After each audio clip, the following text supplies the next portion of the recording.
Hi, this is Mike Makowski from Space in Miniature, and we're going to start another video series documenting my build of another Gemini concept that never got off the drawing board.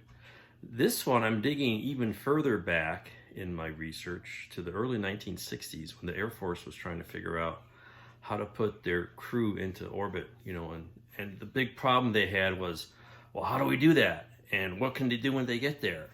And it kept going back and forth so much that it never really got anywhere. But it's a long and complicated story, and you can read about it online. Meanwhile, I'm building models of them. And so I found something called initially it was called the Military Test Space Station.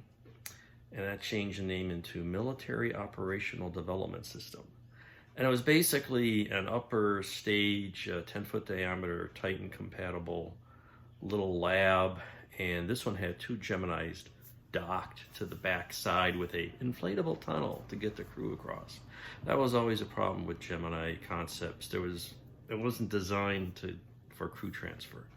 So that part is kind of speculative. But anyway, here's some images out of the archives, including a formerly classified Air Force document that shows the concept.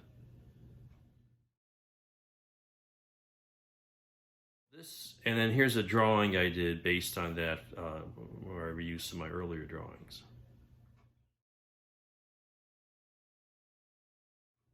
So that's what it'll look like in 4:8 scale. So why build one Gemini when you can build two? So we're going to build two 4:8 scale Geminis.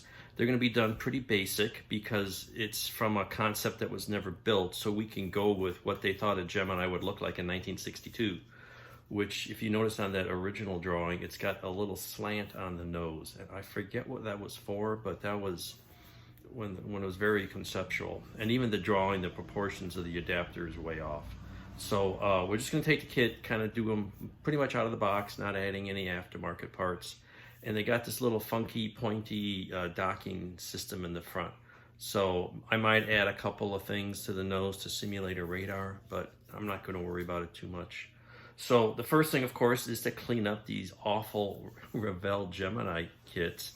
I mean, they're not awful, that's all you got, but there's certain parts of them that need a lot of work, and that's mostly in the capsule and the nose area. And here's an example. Here's the rendezvous and recovery section. This is what you get with the kit. It's very soft detail. The shingle nuts here are very soft. So what I do, and here's the second one, I will go and use various tools and just go down the edges of this to engrave the lines a little sharper. And hopefully you can see what I've done there just to enhance that feature, some scribing, and it really makes it pop out a little bit more. So that's what I did there. And here's the out-of-the-box version. You can see it's much softer detail. It turns out one of the kits I already had worked on the RCS section, and just two pieces, and when you glue these together, if you can see this, it's not really round. Okay, it's not round at all. Well, at least at the joints, there's a flat there. You've got to fill the hole where the horizon sensor cover is, so it's a real pain. And actually I had already started that on one of the two kits that I dug out of the stock.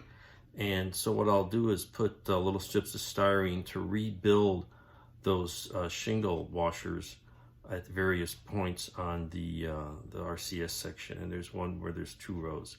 So, and these have been rescribed. So all this work is mostly done on one of them, but now I've got to do it on this one. So that's how you get started on one of these. And you won't see much on the inside because it'll all be closed up, just what you can see through the window. And I'm going to assume the crew is, inside the lab, so I won't even have the astronauts in there. So that's what we're going to be doing. We're going to be building a couple Gemini capsules, and I'll probably do them in parallel, and we'll see how this goes. So welcome to this new series. Here's a more detailed look at what needs to be done on the reaction control section. On the left here is the part that's been repaired, and on the right is just the two main parts glued together. You can see there's the hole for the horizon sensor cover, and that has to be patched and a row of washers put on. And then at this next joint, it needs to be filled in a bit because it's not round, and another row of washers needs to be put on. And you rotate it some more, and then here's some attachment notches, and that needs to be filled in. And again, little strip styrene to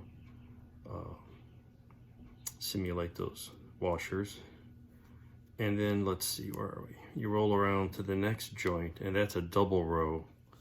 That's a double row of washers that has to go on that joint. And so it's a lot of work, but it makes it look much better, less like a toy when you get done. So that's the kind of work that's done. And you can see here on the inside, I put a lot of putty. If you can get the right angle, you can see there's some putty and filler on the inside. I might have even used some epoxy sculpt, 2-part epoxy filler. But then it makes it a little more round. And then later on, I might actually drill out the nozzles a little bit just to give them a little more depth. So that's what it's coming up with on the second assembly.